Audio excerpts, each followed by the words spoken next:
we dive into the role play, let's establish the speech situation itself. For our role play today, the speech situation we choose is news broadcasting. Speech situation is defined by several key factors.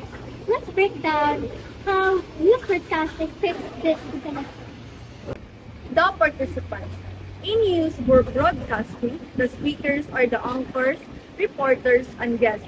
The addresses are the vast, diverse television and online audience. Their social roles are clearly defined in news. The news team informs the audience receiver. The location or physical settings. For us is the news studio, the field locations in Cebu, and the homes and devices of our viewers. The studio provides controlled and professional environment, while the field locations provide real-time and on-the-ground perspective. The purpose of the communication primarily is to inform the public about the current events, but it also involves analyzing, educating, and sometimes even entertaining while maintaining journalistic integrity. Our consistent topic today is the Sinulog Festival 2026 preparation in Cebu City. This provides a focus subject for all our reports and interviews. The mode or channel of linguistic expression. This is total. We're using spoken mode, live television, online streaming, complemented by visual aids like graphics, videos, split screen feeds.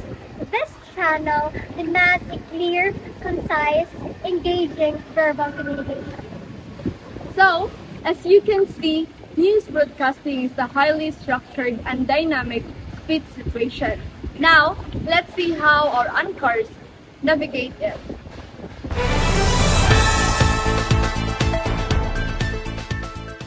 Good day, Cebu, and hello to our viewers across the nation and around the world. We are your dedicated team from Visayan Pulse News.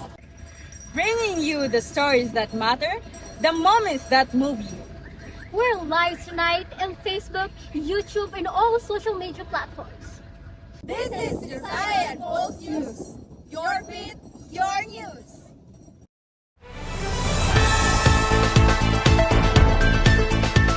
Today, we have a special program prepared for you. We're taking you behind the headlines, behind the desk, and into the very essence of news broadcasting. We'll be exploring the critical speech situation of a live news broadcast, specifically highlighting the diverse and demanding speech role of a news anchor. You'll see each of us demonstrate one, sometimes two, of these vital anchor characteristics.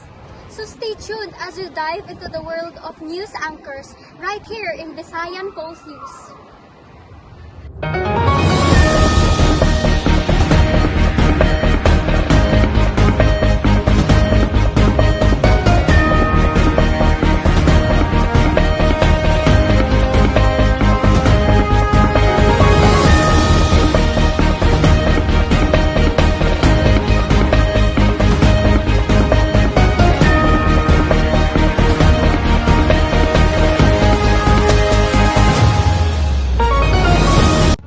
The first crucial skill for an anchor is comfort level in front of the camera.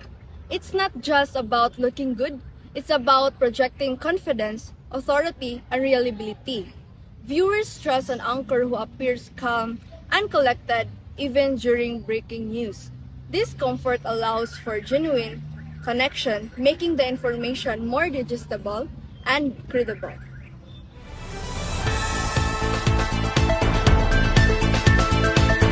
Good morning, I'm Chai and you're watching Visayan Pulse News. Our top story tonight, Cebu City is absolutely buzzing with activity as preparation for the Grand Sinulog Festival 2026 are already in high gear. Organizers today confirmed that over 30 constituents have officially registered for the iconic Grand Parade, promising an even more spectacular celebration next year. Let's go live now to our field reporting. Jillian, who is amidst the preparation at the Sinulog Foundation office itself. Jillian, what's the scene like there? Chai, The excitement here at the Sinulog Foundation office is palpable. I'm here standing right where contingents of coming to finalize their registration. You hear the chatter, see the vibrant sketches. It truly feels like countdown has finally begun. Officials here tell me they're thrilled to early turnout, indicating a strong desire of group across the region participating the next year's festivities. Officials here tell me they're thrilled to early turnout, indicating a strong desire of group across the region participating the next year's festivities. Back to you, Chai. Thank you, Jillian, for that live report from the heart of presentation. It certainly sounds like a vibrant atmosphere already. We'll be checking back in here for the more updates throughout our broadcast.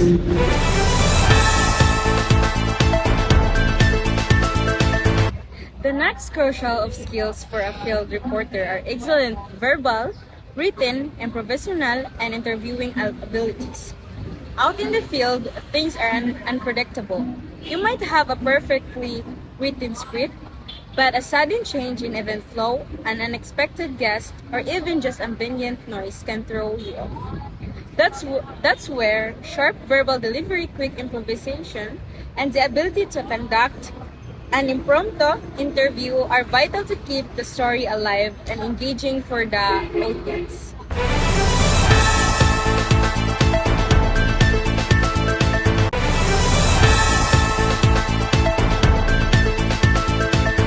Welcome back to the Visayan Pulse News.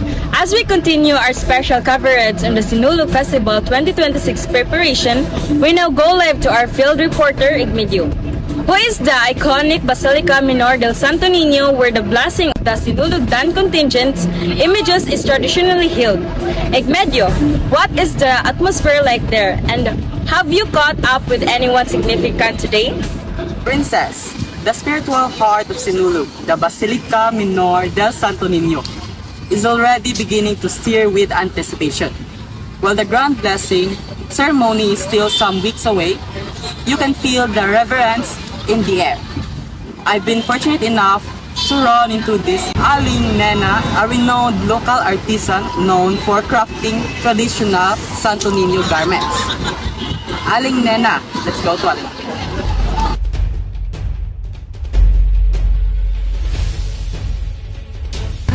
Thank you for participating with us. My pleasure. It is an honor.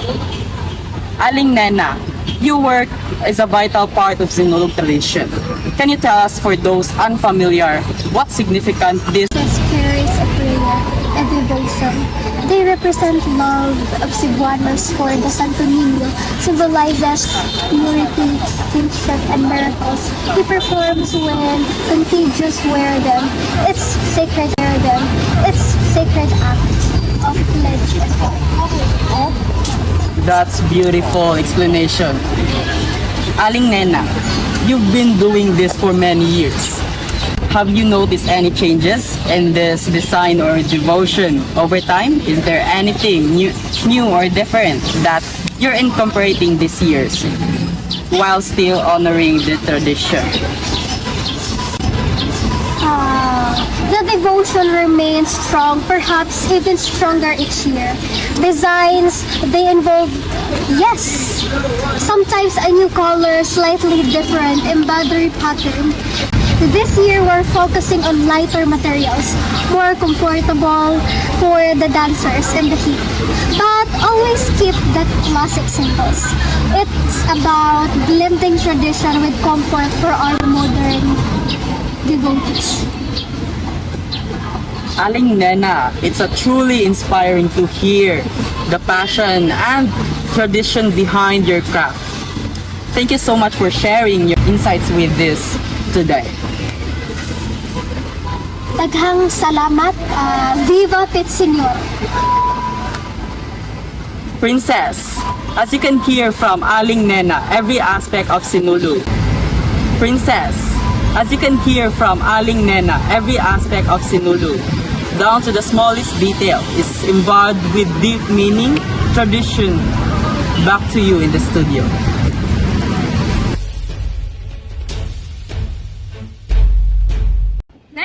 are the impromptu skills of an anchor focusing on knowledge base. An anchor isn't just a reader.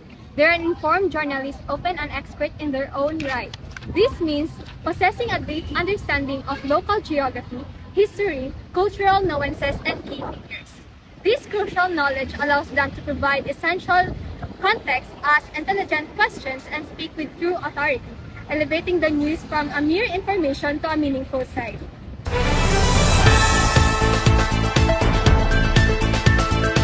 Welcome back to Visayan Pulse News. Continuing our Sinulog coverage, city officials today announced minor adjustments to the traditional Grand Parade route, while the core route, which famously passes by the Basilica del Santo Niño and culminates near the Cebu City Sports Complex, remains largely intact. There will be specific modifications around the downtown area, particularly near Colon Street. Let's go live at the heart of the historic district, Colon Street. Chai, what are you saying regarding these route preparations?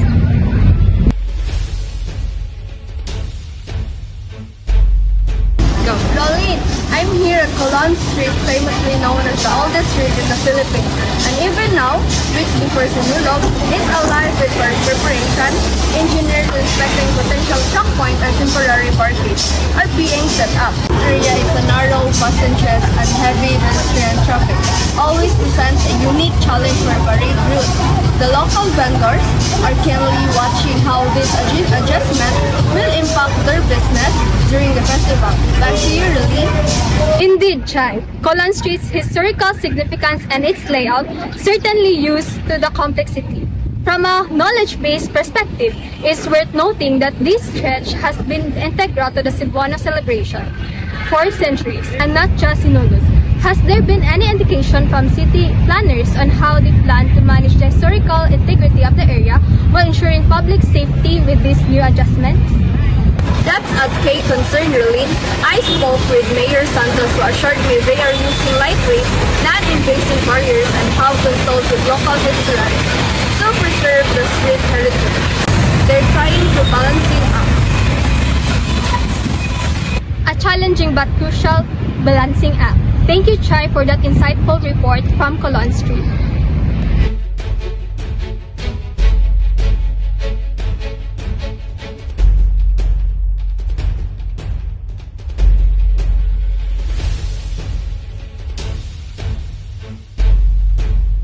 Our next anchor skill is critical in the fast-paced world of news. The ability to process new information. This isn't just about hearing something new. It's about rapidly absorbing, understanding, and integrating fresh details into an ongoing narrative. Often live on air, an anchor must be able to quickly sort, prioritize, and articulate massive amounts of incoming data. From procedure, notes, inner peace, and breaking social media updates, all while maintaining their posture clarity for the audience.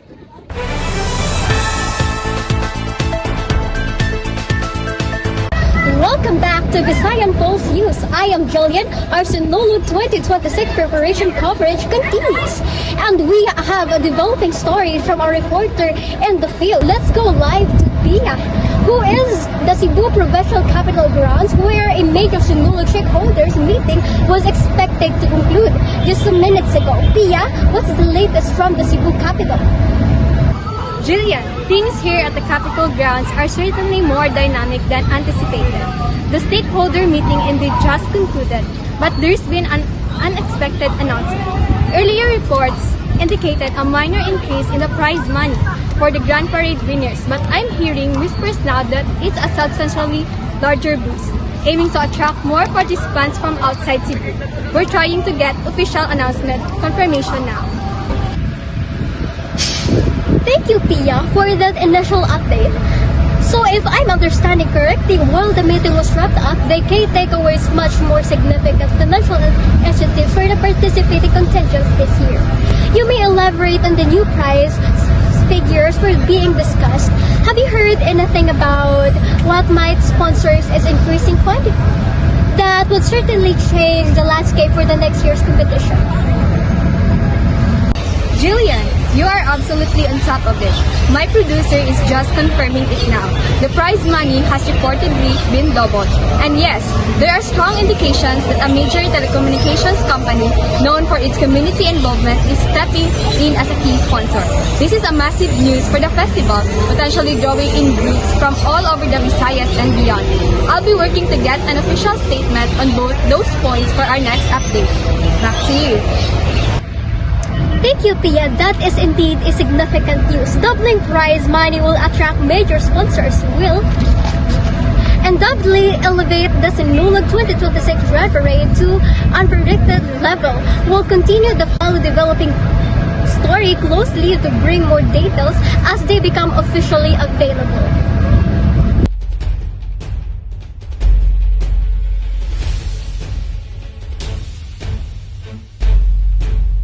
For my segment, I'm focusing on the anchor's ethical compass.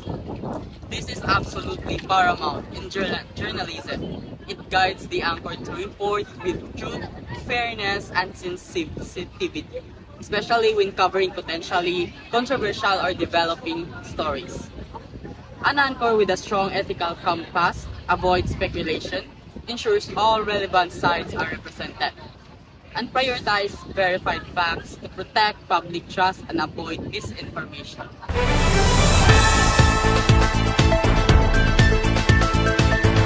You're with Visayan Pulse News. I'm Big Video. While the excitement to Sinulog 2026 is built, we're monitoring developing reports regarding claims of unfairness allocation of vendor stalls for the upcoming festival markets. These are at present unverified allegations circulating on social media. We go now live to our third Jillian, who is at the temporary festival market site. Jillian, what can you tell us about the situation on the ground? And have you heard any official statements regarding of these claims?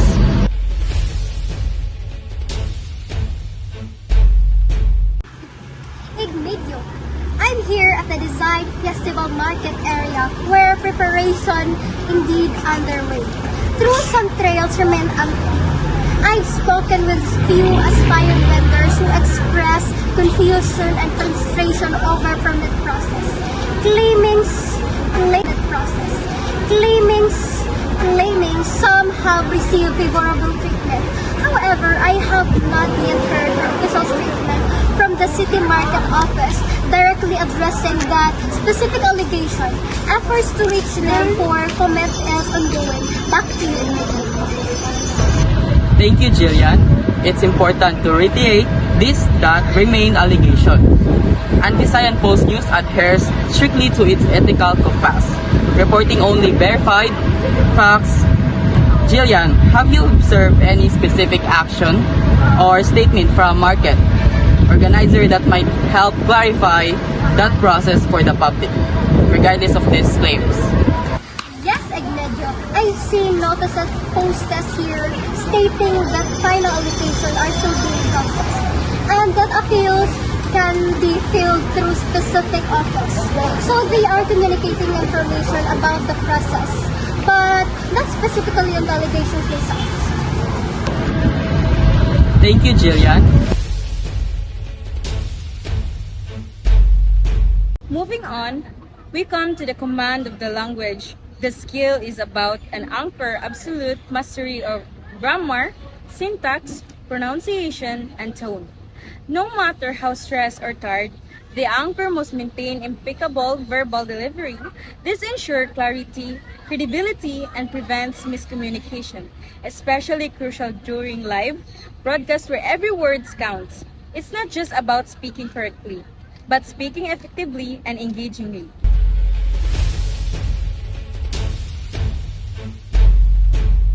Welcome back to the Visayas Pulse News. I am Princess. As we delve deeper into the preparation for Sinulog 2026, let's take a moment to appreciate the very heart of this festival. The Sinulog dance itself, this is merely a performance. It is a profound expression of faith and history, a vibrant storytelling tradition passed down through the generation. The rhythmic chant of Pit Señor, Viva Santo Niño, reverberates through the streets accompanied by dancers whose movements narrate centuries of devotion and cultural identity.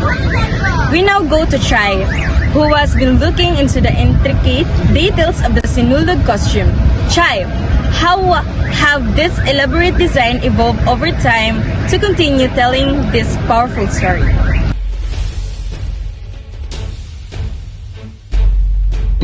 Princess, you've eloquently captured the essence of the dance. The costumes are in need of visual narrative. Historically, they were simpler, often reflecting everyday wear and symbolic elements. Today, we see a magnificent explosion of color and intricate design, often incorporating modern materials while entraining traditional motifs like the cross and the Santo Niño's image. This evolution reflects both an festival growth and the artistic innovation of Cebu designs.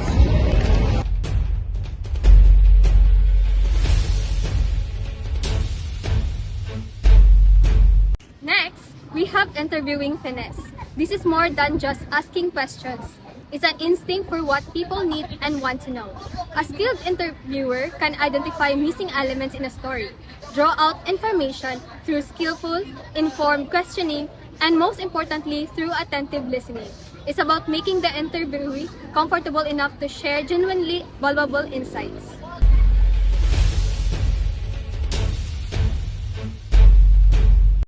Welcome back to Visayan Pulse News. With the massive crowds expected for Sinulog 2026, security is always a top priority. We're joined now by City Councilor Elena Reyes, head of the city's Peace and Order Committee. Councilor Reyes, thank you for being with us. Can you outline the primarily security strategies being implemented for the festival? Thank you, Ronin. Our main strategy involves a multi-agency approach, police, military, and local barangay tangs. We're focusing on crowd control, traffic management, and quick response teams. Our primary goal is prevention and ensuring the safety of all devotees and tourists.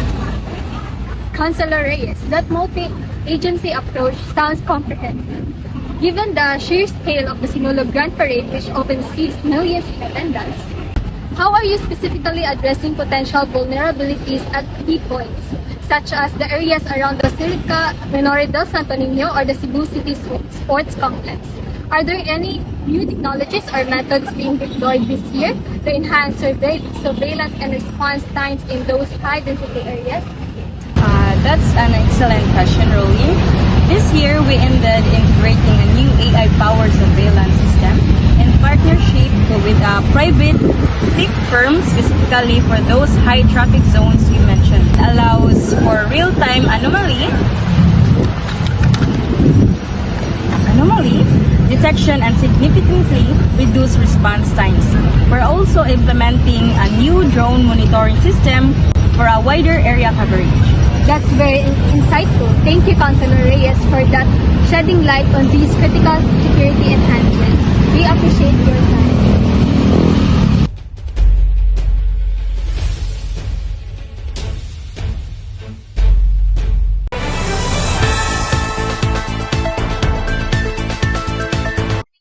Next up is mastery of multitasking. A news anchor operates in an incredibly dynamic environment. These skills involve the ability to simultaneously take in producers' instruction via an air, scan new information from computer message, text, or social media like Twitter, listen to what other reporters on the team are sharing, monitor incoming video feeds, and even read teleprompter, all while maintaining a calm, authoritative presence for the audience. It is a true test of mental agility.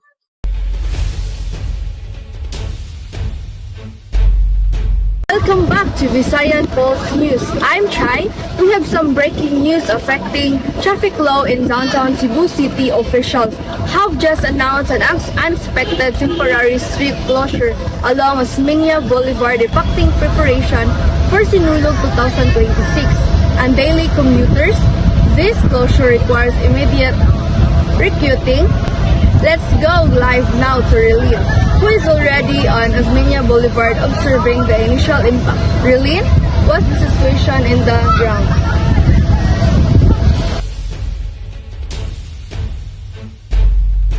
Chai, the scene here on Osmeña Boulevard is predictably quite chaotic. Traffic is already backing up significantly. Commuters are confused and vehicles are trying to find alternative routes. The suddenness of this closure has caught many off guard. Thank you, Relene, for that immediate assessment. We understand the confusion, and for our viewers, it's crucial to clarify the official rerouting. We've just received confirmation from the Cebu City Transportation. Office traffic from Osmeña Boulevard will be diverted via Imus Avenue. Please discard any conflicting reports you may see on social media regarding other streets.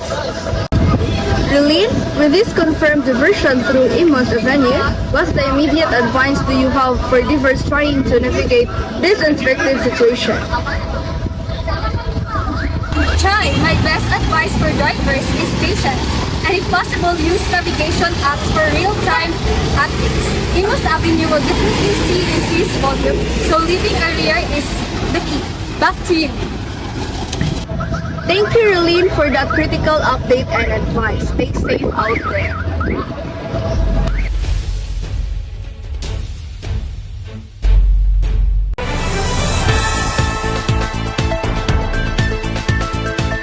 Now, let's talk about appreciation of all roads. An anchor isn't a solitary figure. It is a part of a complex ecosystem. These skills is about understanding the intricate tasks and technologies involved in executing a live broadcast, from the director in the control room to the sound engineer, camera operators, graphic teams, and field producers. An anchor with this appreciation can anticipate glitches, smoothly adapt to sudden changes, and generally makes the entire broadcast run more efficiently, because they respect and understand the efforts of all professionals involved.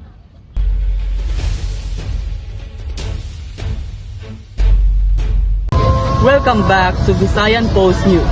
I'm Igmedio. As Cebu City gears up for Sinulog 2026, community spirit is shining through widespread cleanup drives.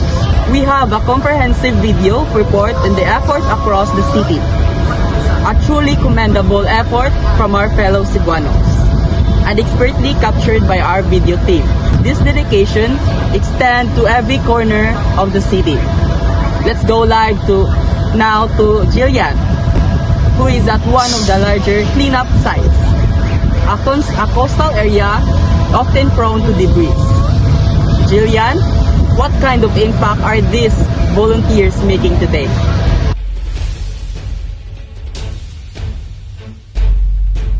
Igmedio, the impact here is substantial, and it's heartening to see volunteers, where substantial barangay and amount of rubrics collected by dedicated individuals, from plastics to natural waste. It's quite significant. This effort, thanks to the volunteers and the local support from our local government and production teams, ensuring the live feed is making tangible difference for preparing our city to influx visitors. Back to you, Igmedio.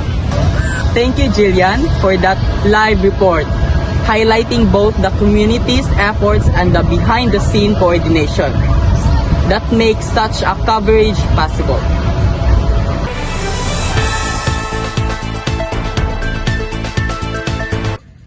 Finally, we came to an acute sense of timing. In live news, time is an unyielding master. This skills is the ability to condense or expand speech on demand, to know without even looking at the clock. How many words are needed to fill a minute while waiting a satellite window, live feed, or interviewee? It's about being able to perfectly pace the broadcast, ensuring all key information is delivered with strict time constraints and making every second count without rushing or dragging. Welcome back to the Visayan Pulse News. I am Princess with the Sinulog Grand Parade. Now just weeks away, commuters need to be aware of forthcoming road closures. Starting next week, expect partial closure along stretches of General Maxilom Avenue and Fuente Osmeña Circle. For stage construction and final security checks, these are critical adjustments for public safety. Extend 15 seconds. Ignition is held up. This preparation, while essential, will undoubtedly impact daily travel. We advise the residents and visitor to plan alternative routes and allow for extra travel time during those periods, especially during peak hours. The city government emphasized that these measures are for the collective safety and enjoyment of the festival. Ready for Ignition now. 5 seconds. Let's go live now to Igmedio, who is at the bustling intersection of General Maxilom Avenue, where some of this preparation are already visible. Igmedio, what can you tell us about how this closure will physically impact traffic flow there? Princess, the initial stage of barricade placement are already causing noticeable slowdown here at Maxilom. Drivers are trying to adjust. The flow will definitely change significantly once full closure are implemented. Thank you, Igmedio, for that on-the-ground report. It's clear this closure will be a major factor for commuters. We'll continue to provide updates as this plan develops.